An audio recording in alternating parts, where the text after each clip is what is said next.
Hello, welcome you all in the machine learning using Python tutorial series. I, Dr. Pankaj Kumar Goswami, really calls you to work with more exciting things related with the Pythons and as well as the implementation in the machine learning techniques. So today we are going to have another library, Invent library of Python, which is SciPy. So today we have a target to go for the study for the SciPy that we are going to have a discussion over here with the help of some examples. And meanwhile, those are watching this video first time, I'm just making this clear. Right now we are using the platform to write the Python codes is a Google Colab. So we are working on Google Colab. Other tools are also available. You can work upon that. If you are working on a Jupyter, definitely it's compatible. You're working on a Spider, that's also very much comfortable to work upon. But I'm using here just only for the sake of convenience because this internet availability is everywhere and the Google is everywhere. So if you have a Google, you can easily work with the Google Colab server. So that's why I'm just preferring. So let's start your Google Colab first and go on. So those are having some sort of the confusion, they may watch my previous tutorial series. They would be able to understand how it can be worked without. So let's start with the Google Colab.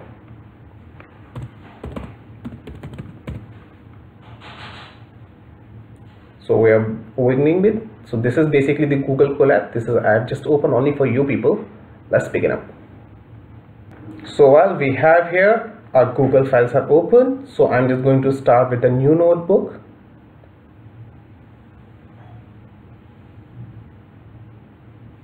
So well, today we have a target to work with the SciPy library. So I'm just creating this file name related with this SciPy, and just to make it different, so I'm just giving a name here, example, SciPy example.ipynb file. I have just created this one.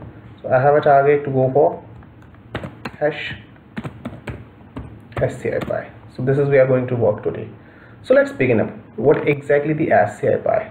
So I'm just adding some comment up here that can be iterated with this one. So let's begin with this. So I'm just making it clear, please take it very careful what exactly the SciPy is. So SciPy provides a high level commands and classes for data manipulation and data visualization. So important part is what? Data manipulations and data visualization. Basically we have these two things related with this SciPy. So we work upon what? Just take care about these two attributes of this data manipulation and the data visualization, which increases the power of interactive Python session. So if you're working on that, so it gives you definitely a strongness to represent your data. In addition to the mathematical algorithm in SciPy, everything from the classes and the web database, subroutines in parallel programming, Python programmer, making it easier or faster to develop sophisticated and specialized applications. So ultimately here, so why is SciPy? This is what related with this one. And one more thing is here what I would like to give to you what exactly the SciPy do.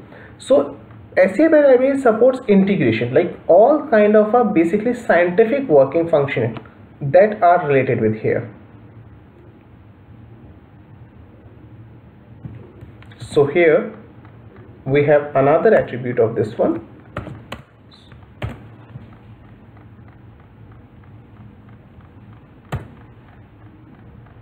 Taking it up. So will SciPy library supports integration, gradient, optimization, special function, ordinary differential equations solvers, parallel programming, and many more tools. So basically it helps you all this scientific working, like if you have a simple calculator and then you have a scientific calculator, so what are the attributes of the scientific calculator that are being stored here in the SciPy. So let's begin up what and how we can do this. So first of all, most important, if suppose your browser does not support it, in which particular platform you're working, so first of all it is important to install this. So I've already told you, so go for the pip command, install SciPy. So simply it will gonna to install your SciPy. And before going to start this one, I always just make you remember, just try to connect this one, because this once it will be connected with the Google server, then all the scripts will be executable. Otherwise it is just only a statement. So while we have written this pip install scpy, I'm gonna to install this one. Although this particular library file is already installed in my Google Colab, so that's why it will show that it is already satisfying the condition. So while it is being satisfied here, now if suppose you're working with some another library, you have to go for, you're working with the Conda, you have to install like the Conda attributes, that depends upon you. So most important, so now we are just calling up all the libraries, rest of the libraries that we always work upon.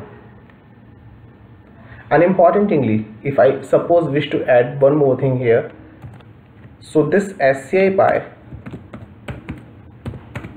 is inbuilt. This scpy is basically inbuilt library of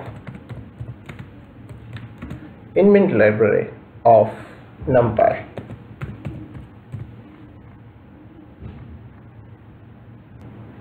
So let's take a very simple example related with the linear algebra. So let's begin with this one. And I'm just taking example here.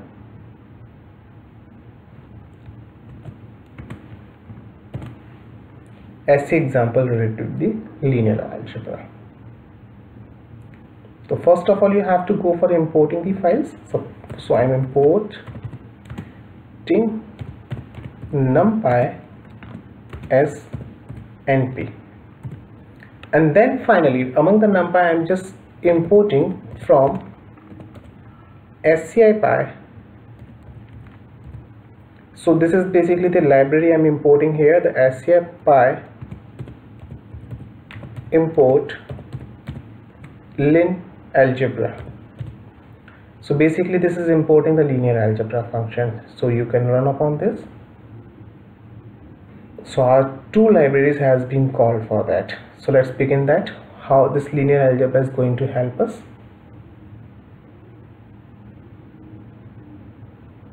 So with the help of a NumPy arrays, let's first create an array. I'm just giving a name of this one. Let's n equals to np dot array. I'm simply creating an array using the parenthesis, and in that array I basically have two attributes, 1, 2,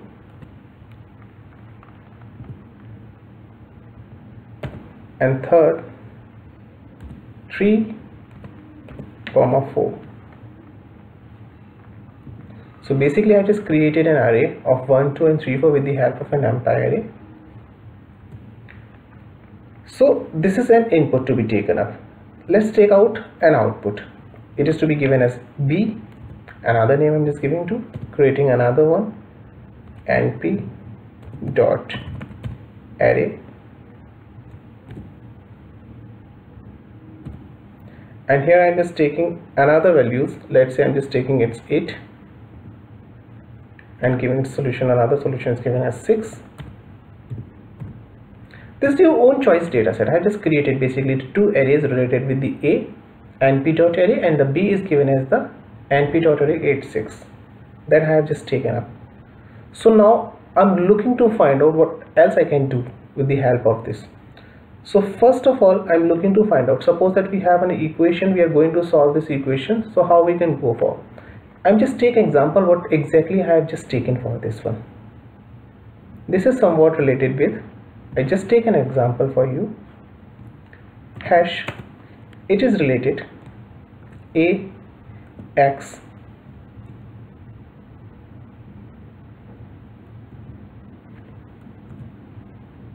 so it is somewhat related with the a1 x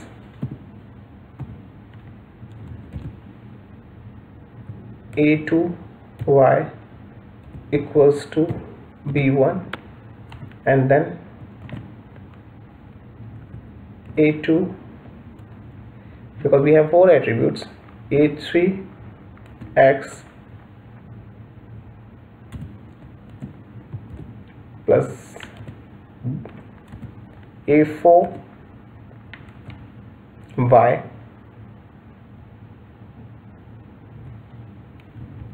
let me take it small, a4y equals to b2. You see here, so here we have basically two linear equations related with the algebra, in which we have basically two attributes for the input. So here we have just chosen this as an input, and in this expression we have just chosen as output. I hope so now it is very much clear to you. So we have such kind of an equation in which basically we have 1, 2, 3, 4 variables that we have created, 1, 2, 3, 4, and then after we have these values b1 and b2. The b1 and b2 is to be taken as 1 and 2, so these are the two values to be listed up here. So now I'm going to utilize the value related with the linear algebra. So just giving an example, an output to be equation of solutions to be taken as x equals to linear algebra dot solve.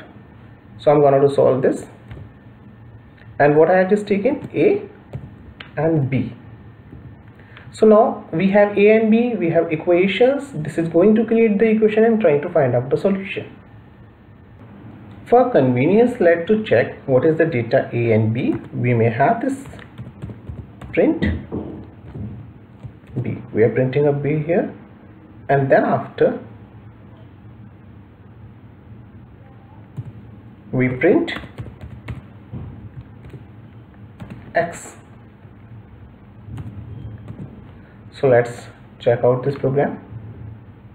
See, so here we have this 1, 2, 3, 4 for the a, we have 8 and 6 for the b, the two different values, and the results comes up as the -10 and +9. This is what the result given by the linear algebra solving of these two equations. This is exactly the utility of SCI/Pi. So those are working with the science, those are working with the engineering, those are working in the field of some algebraic equation and mathematical tools applications modeling, their SCI/Pi is extremely important. So that's why it is much important to learn upon. Let's take another example. So this is basically algebraic equation. Somewhat we need some kind of a tools for the transformation. Whether this helps us or not, that will be checked up here. So here I'm just taking another example of Fourier transform.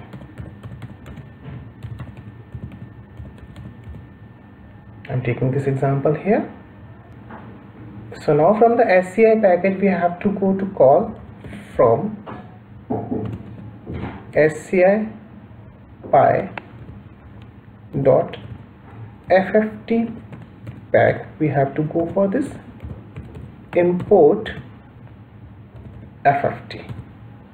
So now we are just calling up this Fourier transform, and remember, while you're just calling it up, you have to check it with the running of this one, whether you have just written a right script or not. So we have checked up, this is a very right script, we have run it all.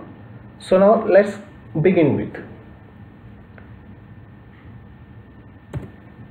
So now I'm just creating like number of sample points, how many samples I wish to have. So first of all, I'm just choosing my samples. So let's take for the sample I have just taken n equals to 500. So I've just taken the 500 samples here. Now I wish to go for the time sparing, or what scale I wish to have. So that's why I just have a sample spacing. So let's create a variable for that. So we are just creating a capital T. It is giving a time spacing of this 1.0 divided by, let's say, any values. You want to create your sample spacing in terms of some signs and values, so you can create your own one, oblique 800 .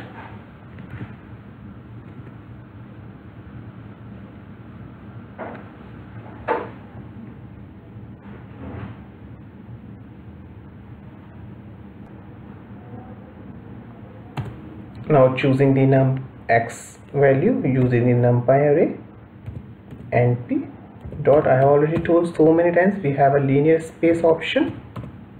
So it will create starting from 0.0 reaching up to point values of n multiplied with t, that we have just taken the two variables, how many steps we are looking to find out the number of n. So whatever the value you are going to assign over here, that is to be attributed here with respect to the value of your x. Now look for the value of y. So finally we are having this y equals to np dot sine, because we are going to have a sine function, and choosing up your values 50,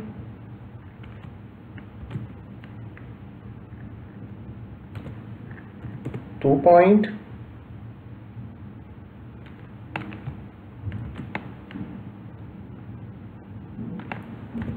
np dot pi, because it is going to create the values with respect to value of your x. So first of all, you have just created a sine function. This is going to be work up here. Then after, we are creating another function 0.5, let's say multiplied with creating. So here we have just given an amplitude as 1. Now we are just giving an amplitude 0.5 np dot, creating again the sine function and changing some attribute. Actually we have 2 pi after. So now changing these values, let's say starting with the like something taken to be as 90 strict, again taking the 2 pi, and then this 2 pi will work upon with np, is going to work with this. So 2 pi with respect to the np, and this will change according to your value of your x.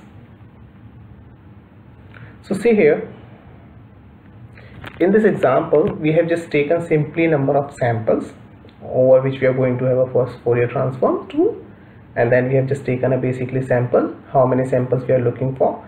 We have created a x variable, and we have created a y variable. Y variable is sinusoidal function for which we are looking to find out. It is a continuous periodic time signal we have created. This only is a single one can be worked upon. We have just created just only a complicated to make you more clear visualization of the things. Once it is completed, so your x variables are completed, your y variables are completed. Now let's begin with the creation of Fourier transform. So let's take out its y and capital F. So it means Fourier transform of y. It's to be taken up FFT, and you have this y. So this is going to print this one.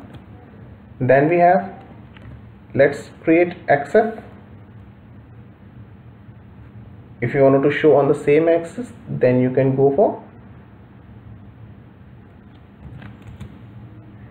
creating np dot linspace using the bracket starting from 0.0 comma 1.0 divided by, using the parenthesis 2.0 asterisk t than n by 2. This we have done. So now importing the matplotlib library, because this is basically the functions will be taken up into form of the output. If you wanted to check them, that can be come out into form of output, but as we are going to visualize it, so we can go for import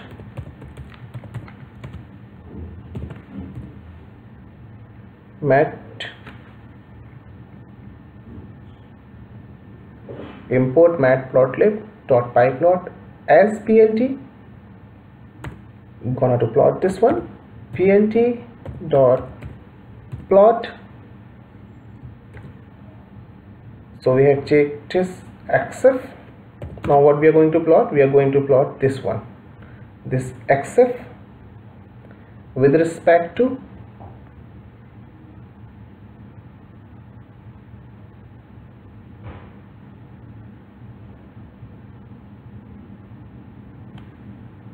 2.0 and multiply np dot abs absolute values of what? Absolute values of yf starting from 0 colon and by 2 closing bracket, and definitely we have 2 parentheses that has been closed up. So finally we should have plot dot show. So here we have created a program. Let me clear once again what I have created. I have a target to create the fast Fourier transform. Those are working in a mathematical modeling and the tool. So this particular equation will be more easy for them. However, those are working only the science. So I'm just making this clear. So I wish to have some Fourier transform of some what I should say, periodic functions, and the periodic function may have a series. This is a series. I'm not creating, just this can only be created as a Fourier transform. You may have your own one, just only this is sufficient to create one. There's only this sufficient, this part is only the sufficient. I just taken the combination of these two. So what I need, what exactly I need some samples. So how many samples in time scale? So I've created a x variables, I've created a y periodic variables, I created this FFTY. So this is the tool created by the SCIPy. So SCIPy is helping up here. Then after we are creating this XF equals to np.line space this. So this is YF and this is XF. Now we are going to plot this with respect to YF and XF. So let's see how it is working upon. So this is created only for the purpose of that it is the x-axis on which we are just having a scale. Now we have this YF. So going to plot this YF, we are using this 2 divided by n. It means scaling it out, normalizing it. You can directly have your YF because it is too large scale values. That's why this absolute values has been taken and starting from 0 to n by 2 to give the similarity. So those who are working on this area, they may understand that from having the negative axis and the positive axis will give up this kind of a values. Let's check it out.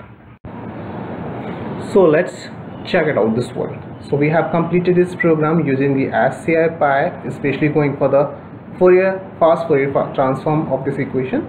Let's see what kind of a plot it comes up. So we are running up this program. Well, that's so nice.